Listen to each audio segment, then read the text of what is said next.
안녕하세요, 리바이번입니다. 이번 영상부터 시작해서 현대기아차의 차체에 대한 이야기를 한번 해볼까 합니다. 먼저 첫 번째는 현대차의 세단입니다. 아반떼, 소나타, 그랜저가 있죠. 참고로 말씀드리면 회색이 일반강, 파란색이 고장력, 초고장력 강, 그리고 빨간색이 울트라, 핫스탬핑 강입니다. 각각을 짧게 말해서 일반강, 고장력강, 울트라강으로 설명드리도록 하겠습니다. 특이점 위주로 설명을 드려볼게요. 먼저 아반떼나 소나타, 그랜저 모두 3세대 플랫폼의 형태입니다. 이 3세대 플랫폼의 시그니처 중에 하나가 스몰 오버랩 충돌에 대응한 개선형 구조라는 것인데, 핵심은 이겁니다. 이 전방 범퍼에서 이쪽 사이드 미러까지 이어지는 이 라인이 이런 식으로 유선형으로 이어집니다. 소나타도 마찬가지고 이런 식으로 연결되죠. 그리고 그랜저도 마찬가지입니다. 모두 이런 3세대 플랫폼의 시그니처를 따르고 있고요. 다만 이 차들 중에서도 약간의 차이가 있는 부분은, 이 아반떼 같은 경우에는 여기 이쪽이 완전히 비어 있지만 소나타 같은 경우에 이런 식으로 추가적인 형태가 들어가 있고, 그랜저도 마찬가지라는 겁니다.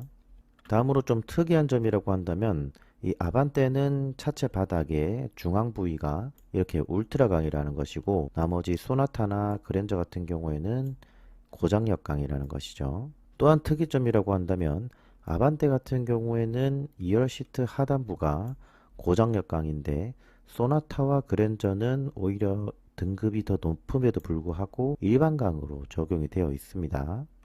다음으로 특이점이라고 한다면, 전방 충돌 사고가 발생했을 때 가장 중요한 것은 운전자가 정상적으로 탈출할 수 있도록 하는 것인데, 그만큼 이 운전석의 도어 형상이 최대한 변형이 없어야 됩니다. 여기가 변형이 되게 되면 운전석 도어가 제대로 열리지 않겠죠. 그래서 이쪽의 강성이 중요한데, 바깥쪽은 아반떼나 소나타나 그랜저 비슷하게 적용된 걸 보실 수가 있습니다. 다만 자, 여기를 보시면 사이드실 안쪽, 이 사이드실 안쪽은 아반떼는 고장력강입니다. 소나타는 울트라강, 그랜저도 동일하게 울트라강입니다. 여기서 이제 등급의 차이를 보여주는 것이 여기 B필러입니다. 이 B필러는 아반떼와 소나타 같은 경우에는 바깥쪽은 이렇게 울트라강으로 되어 있는데 안쪽은 고장력강이에요. 여기서 그랜저만 안쪽이 울트라강으로 되어 있습니다. 이게 좀 차이점이라고 볼 수 있겠어요. 이것들 위에는 큰 차이점은 없습니다. 고급형으로 올라갈수록 알루미늄 부품이 들어간 부분도 있는데, 그랜저 등급까지는 차체에서 알루미늄을 확인하기는 어렵네요.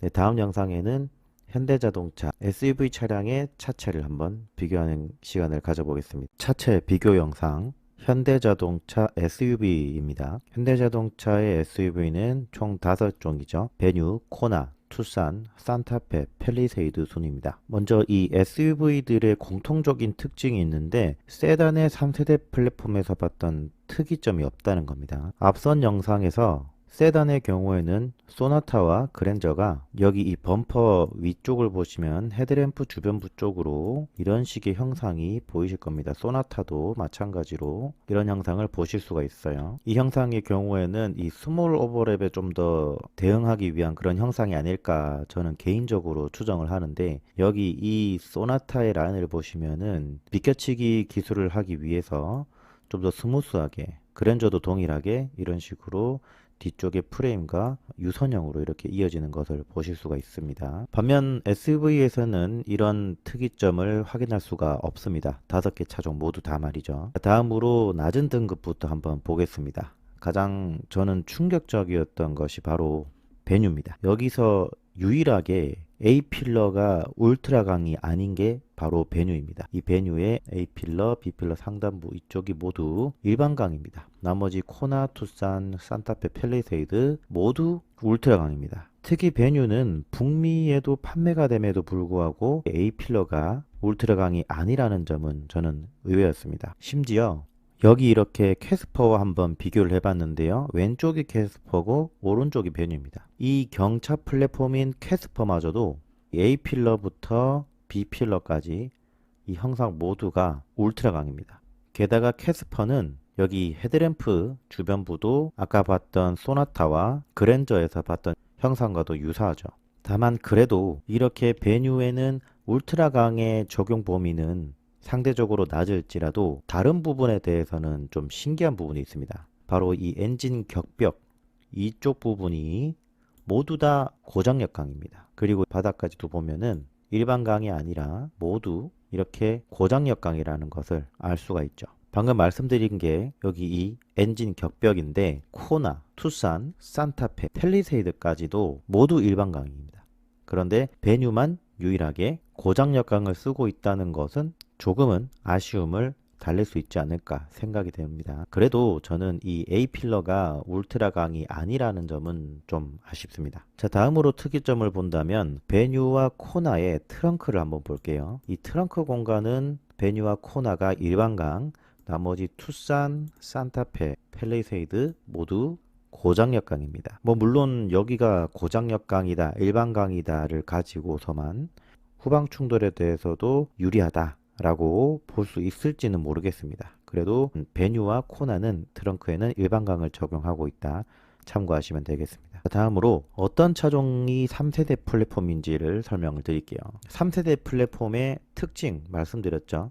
세단에서도 말씀을 드렸는데 여기 이 코너를 보시면은 범퍼부터 이 사이드 미러까지 이어지는 이 부분이 유선형으로 스몰 오버랩 충격에 대비한 그런 형상입니다. 자, 투싼도 마찬가지로 이런 식으로 형상을 확인할 수 있고요. 산타페도 동일하게 형상이 적용되어 있습니다. 자, 팰리세이드 적용이 안 되어 있죠. 팰리세이드 적용이 안 되어 있습니다. 그리고 베뉴도 적용이 안 되어 있습니다. 자, 그러니까 코나 3세대, 투싼 3세대, 그리고 산타페 3세대 이렇게 볼 수 있겠죠. 팰리세이드 같은 경우에는 특히나 대형 SUV이기 때문에 아마 팰리세이드 후속 모델이 나온다면 3세대 플랫폼으로 나와야겠죠. 자, 여기서 최근에 나온 차량, 가장 최근에 나온 차량이라고 한다면 역시 코나죠. 코나는 최근에 2세대 모델로 바뀌면서 3세대 플랫폼이 적용이 되었고, 특히 이 자료에서 다른 차종들과는 좀 차이점이 있는 것이 바로 바닥 쪽에 있는 센터,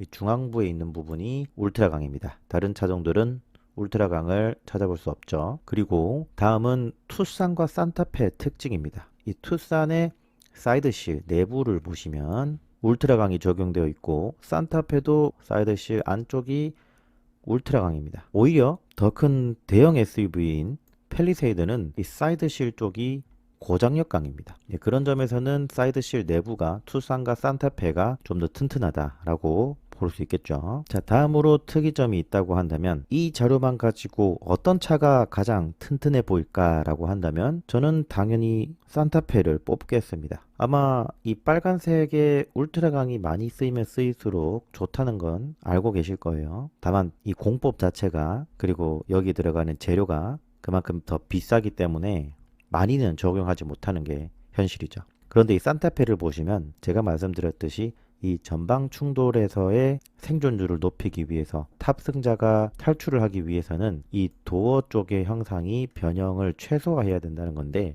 이 도어 쪽을 감싸고 있는 프레임 전체가 울트라강입니다. 적어도 운전석은 말이죠. 운전석은 전체가 다 울트라강이고, 투싼과 같이 사이드실마저도 내부는 울트라강입니다. 자, 팰리세이드를 보세요. 팰리세이드는 이 운전석 도어의 하단부, 이 부분은 중간이 마치 뻥 뚫려 있는 것처럼 고장역강이 들어가 있고, 마찬가지로 사이드실 부분이 울트라강이 아닙니다. 자, 이런 점에서 봤을 때 이 팰리세이드는 설령 3세대 플랫폼이었다고 하더라도 이런 부분들이 울트라강으로 적용이 되어야 산타페와 유사한 수준의 충격 강도를 가질 수 있지 않을까, 안전성을 가질 수 있지 않을까, 그렇게 생각을 해보게 됩니다. 최근에 좀 더 강화된 미국의 IIHS 충돌 테스트에서도, 특히 측면 충돌 테스트에서 팰리세이드가 상대적으로 약하다는 평가를 받기도 했는데요. 물론 도어 측 프레임의 구조라든가 이런 부분들은 제가 확인할 수 없지만, 어느 정도는 이 측면 프레임의 울트라강 적용 여부에 따라서 팰리세이드가 상대적으로 낮은 점수를 받았던 건 아닌가, 그렇게도 생각을 해볼 수 있겠습니다. 이 부분은 향후에 이 IIHS의 더 강화된 충돌 조건에 따라서 팰리세이드도 좀 더 개선이 될 것이고, 향후에 그런 자료가 이렇게 공개가 된다면 저도 확인해 볼 수 있는 기회가 생길 것 같네요. 자, 마지막으로 이 SUV를 통틀어서 공통적인 부분이 있습니다. 그건 바로 이 세단의 경우에는 최고급인 그랜저의 이 B필러 내부가 울트라강이었죠. 자, 그런데 이 SUV에서는 이 B필러 내부까지 울트라강이 적용된 차종은 단 하나도 없습니다. 현대차 SUV의 공통점이라고 할 수 있겠네요. 네, 이렇게 현대자동차 SUV의 차체 강성 비교는 여기까지 마치도록 하겠습니다. 현대자동차 차체 비교 마지막 편 승합차와 경차입니다. 먼저 승합차인 스타리아부터 볼게요. 여기서 제일 먼저 눈에 띄는 것은 역시 빨간색의 울트라강인데 울트라강의 경우에는 아쉬운 부분이 있습니다. 여기 A 필러와 B 필러만 적용이 되었고 이 사이가 완전 뚝 끊겼다는 거예요. 이 사이가 완전히 뚝 끊겼습니다. 다른 차종을 한번 볼게요. 자, 앞서서 산타페 코나, 투싼 팰리세이드 이 차량들은 모두 이런 식으로 A 필러와 B 필러가 모두 연결되도록 되어 있습니다. 모두 울트라강으로 연결이 되어 있어요. 다만 베뉴는 A 필러와 연결되는 부분까지 빠졌죠. 근데 스타리아는 여기 도어 측의 앞쪽, 뒤쪽 기둥만 울트라강이고 여기 위쪽은 고장력강, 게다가 이 아래쪽은 일반강입니다. 현대자동차 SUV는 모두 이 부분이 고장력강이거든요. 스타리아는 일반강입니다. 이걸 3세대 플랫폼이라 부를 수 있을지는 모르겠지만 적어도 이 앞쪽에 스몰 오버랩에 대응하는 좀 더 개선된 형태인 비껴치기가 가능한 그런 구조라는 것은 확인이 가능합니다. 그 외에 특이점은 없어요. 다만 1열까지는 괜찮은데 2열부터는 트렁크 바닥 부분, 시트 하단 부분이 모두 일반강입니다. 쉽게 말해서 운전석, 조수석까지만 어느 정도의 안전성은 확보가 되지 않았을까 싶고, 다만 이 차체 하단부는 후방에서 들어오는 충격에 대해서는 약하지 않을까, 일반강이기 때문에 약하지 않을까 생각될 수 있는 부분입니다. 다음은 캐스퍼입니다. 캐스퍼는 이전에도 차체 리뷰를 한번 했었죠. 이렇게 뼈대 부분들은 적절하게 고장력강이 들어가 있고 A 필러와 B 필러까지 모두 울트라강, 핫스탬핑 강이 적용되어 있습니다. 그리고 이 프론트 범퍼 쪽도 전방 충돌을 어느 정도 비껴칠 수 있는, 물론 이 크럼플 존 자체가 워낙 좁긴 하지만 여기서부터 여기까지가 크럼플 존이죠. 크럼플 존이 충분한 거리가 확보되진 않았지만 그래도 설계적으로 안전성을 개선하기 위해서 신경을 쓴 부분은 확인이 됩니다. 그 외에 캐스퍼는 특이점은 없는 것 같아요. 네, 여기까지 현대차 승합차 스타리아와 경차 캐스퍼의 차체를 한번 알아봤습니다.